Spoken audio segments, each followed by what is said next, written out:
All right, hi everybody. My name is Dr. Kelli Dunlap. I am the manager of mental health research and design at iThrive Games. And I want to thank you all for being here for my talk on advancing mental health in games. As someone whose background is in clinical psychology as well as game design, this is like the most important thing in my life. So thank you all so much for being here and sharing with it. So first up, I want to just give some basic information about mental health in America. So currently 1 in 5 American adults has a diagnosable mental illness. That's approximately 44 million Americans over the age of 18, so it doesn't even include teenage prevalence. And over half of them will not receive treatment for their mental health condition. There's a variety of reasons. One of them is access, one of them is stigma, and there's a lot of things. Cost is another big one. The most common mental health issues in the US are mood disorders. So mood disorders are a class of mental health issues that comprise of depressive and anxiety disorders. The most common disorder is the anxiety disorder of specific phobias. So fear of spiders, heights, flying, things like that. And the most common depressive disorder is major depressive disorder, unsurprisingly. Mental health care is the costliest medical condition in the United States. This is from 2013. The US spent over $200 billion on mental health treatment, which was more than all of heart-related treatments, all of cancer treatments, and 3 times what we paid for diabetes. So it's a very costly issue. Those numbers are expected to grow. In 2018, the cost on treating mental illness in the US is going to hit about $218 billion, and that number is expected to rise to about $234 billion by 2020. Beliefs about mental illness in the US have come a really long way, but they still have a really far way to go as well. So 30% of Americans still believe that mental illness is a sign of bad character, like there's something inherently wrong or flawed about you. 46% of them believe that individuals with a severe mental illness are much more dangerous and violent than someone in the general population. And both of these things are just patently untrue. For example, someone with a severe mental illness is 12 times more likely to be the victim of violence than someone in the general population. And out of all violent crime that is committed, severe mental illness can comprise for only 4% of it. One of the reasons these beliefs may continue to perpetuate is the way we talk about mental illness, even in our news coverage, stuff that's supposed to be factual. So coverage of mental illness in the past 20 years has remained relatively stable, but the way we're talking about mental health has changed dramatically. So this is from a 20-year study of mental health in the news. And 20 years ago, mental illness and mass shootings were paired together about 9% of the time, which I think is 9% too many. But in the past decade, that's gone up more than double to 22% of the time. We're pairing mental illness with mass shootings. As far as front page coverage goes, 20 years ago, mental illness hit the front page of a newspaper or a news website 1% of the time, and that has exponentially blown up to about 18% of the time now. So this is particularly problematic because more than half the time we're talking about mental illness, we're pairing it with violence in some way. So sometimes it's interpersonal violence, like mass shootings or something like that, and sometimes it has to do with intrapersonal violence, so suicide. Compare that, 7% of the time, any kind of positive treatment is mentioned. So in all of news articles about mental illness, the idea that you can successfully treat something is only mentioned 7% of the time, which is horrible. Especially considering that mass media is the #1 source of information about mental health. So what is a game designer to do? So in general, there are 3 main ways that we as game designers can advance the cause of mental health issues in games. One of them is treatment, intentional games, and commercial games, and we're going to dive into those. So first of all, treatment games probably are the most obvious. These are games that are designed to enhance or augment existing mental health treatment, and they're also, the goal of them is to improve mental health outcomes in people seeking mental health treatment.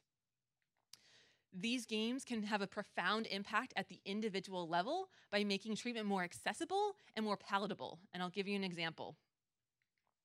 So this is a screenshot from a game that I worked on when I was at the American University Game Lab. It's called Seeing the Good Side. It was developed for teenagers who have severe anxiety, and they tend to focus on negative stimulus. And in English, that means they look at negative faces, so the grumpy face, the angry face, and they ignore any kind of positive or neutral stimulus. The traditional method for treating this kind of what we would call attentional bias modification is this. It is the dot probe test. It is this for about 15 minutes, multiple times a week. Not very fun or engaging. And surprisingly, people don't adhere to their treatment very well. Shocker, I know. So what we did is we took the idea of the dot probe, that you want people to look for the neutral stimuli and ignore the negative stimuli, and we made a hidden numbers game. And so hidden within this scene are different numbers. So you might see like the 3 in the top, I guess it would be your left corner, right up there. And they're always behind neutral or positive stimuli, so a clock or a face or a blouse, and never near the angry, grumpy faces. And so essentially, we are doing the same thing as the dot probe, but this is something that somebody might actually want to do.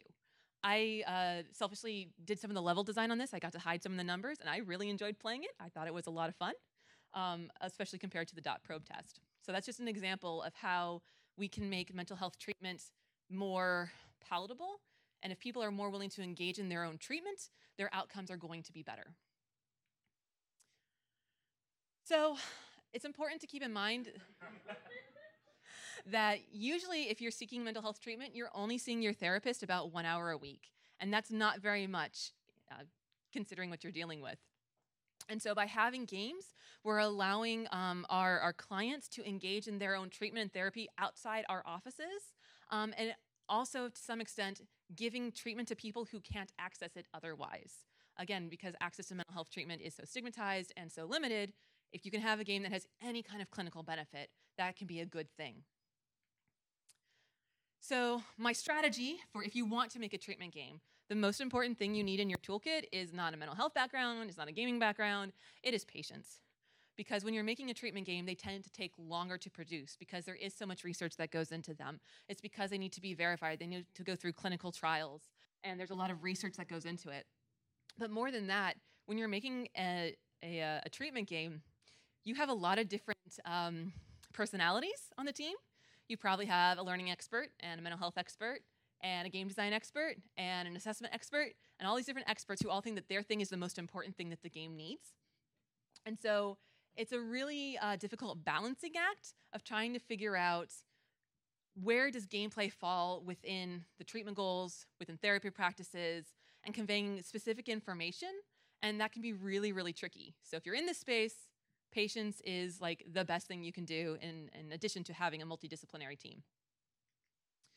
So next we're going to talk about attentional games, which is probably the most relevant to this audience.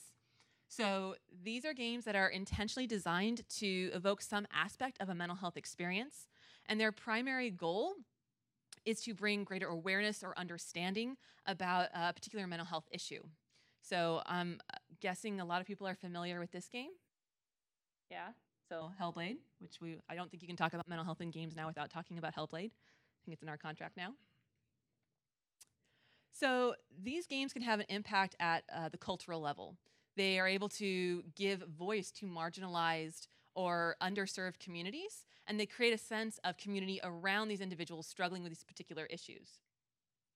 They can also amplify and validate marginalized voices. So for example, when Depression Quest came out several years ago, there was this entire community that had formed around that game of people who had experienced depression or individuals who had loved ones who had experienced depression, and they're able to share stories and connect with one another as a group who were struggling with it, but they also felt like, hey, my experience is valid. Somebody made a game about what it's like. You know, it's not going to be perfect because everybody's experience is going to be different, but it still helps you to feel like your voice is heard when it's put out there and not just buried under the rug as we tend to do with mental illness.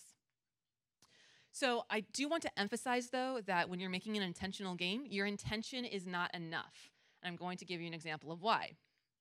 There's a game that came out earlier this year that I got to help with at the very, very end stages. It's called Stay. It's a very interesting premise.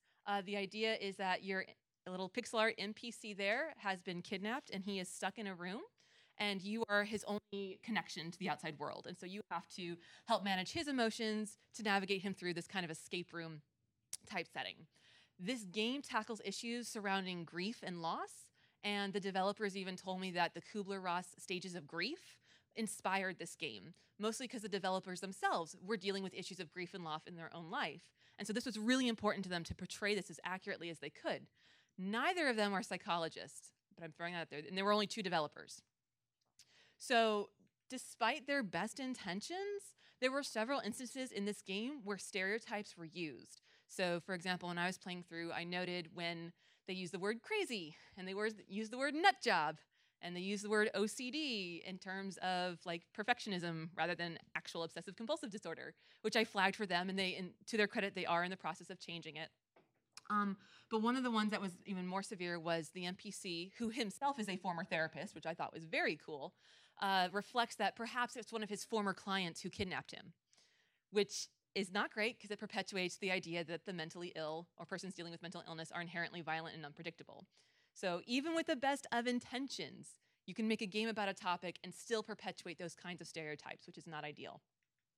And that brings us back to Hellblade, which really, to me, at least at this point, is the gold standard of what you need in terms of a best practice for making an intentional game about mental health issues. So if anybody hasn't played, you play as Senua, who's the character right there, and she is living with psychosis, and it colors how she sees the world.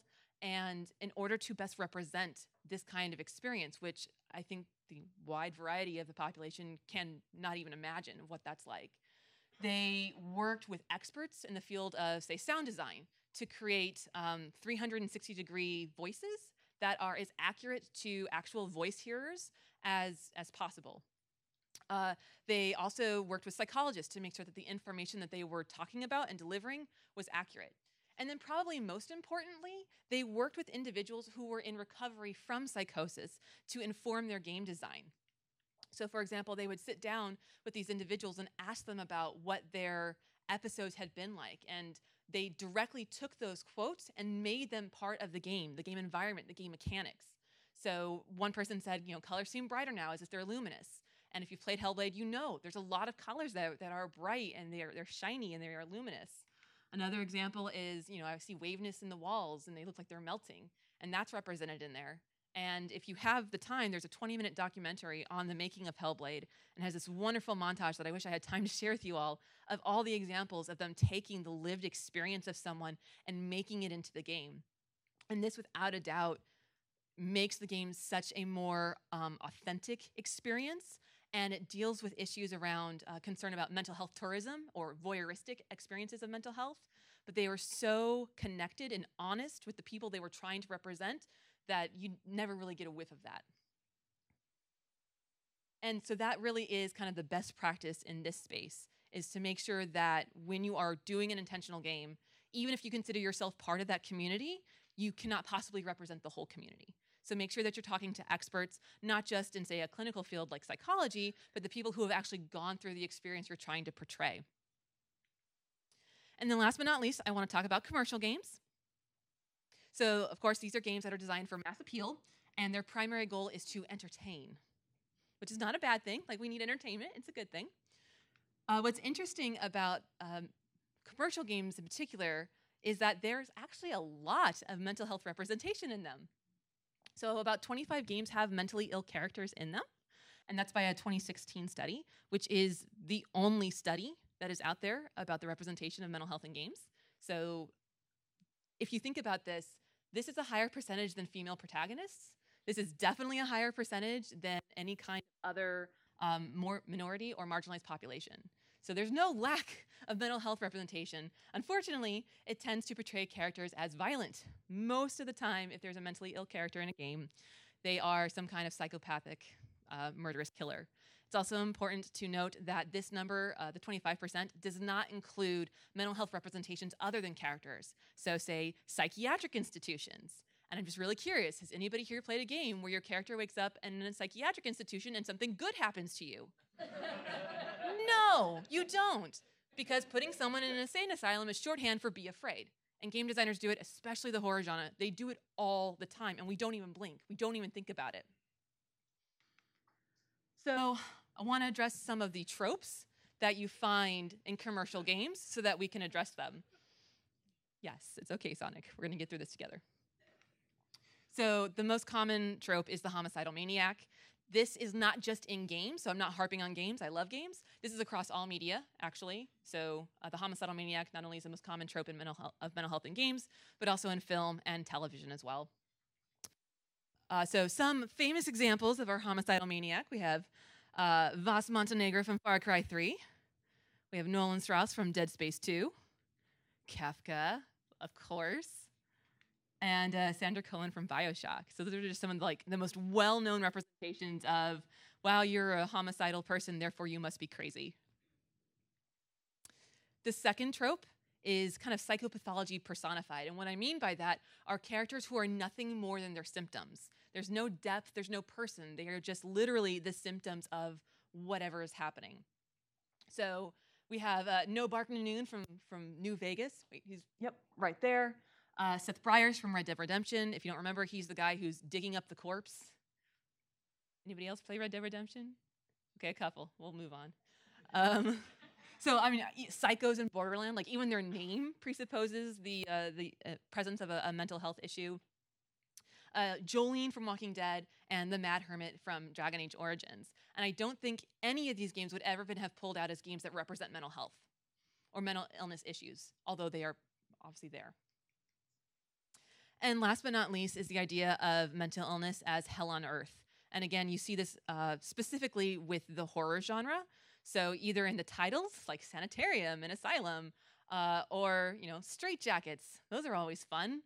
Sanity meters are another common one that are used in horror games as well. And it doesn't do this field of mental illness any favors. So last but not least, I do want to give a shout out to Dr. Isaiah Friedlander. He is the therapist that you go see in Grand Theft Auto 5. Yes, he is incredibly unethical. He's incredibly immoral. He's not a good therapist. And if he had a license, it would be revoked. But I will shout out, at least there is a therapist. Like, this is an example of a commercial game where you go and see a therapist, and it's just something that happens. It's something that's normal. Never mind that he's terrible, but at least it's something like, oh, okay, if my badass character in Grand Theft Auto can go see a therapist, maybe I can too.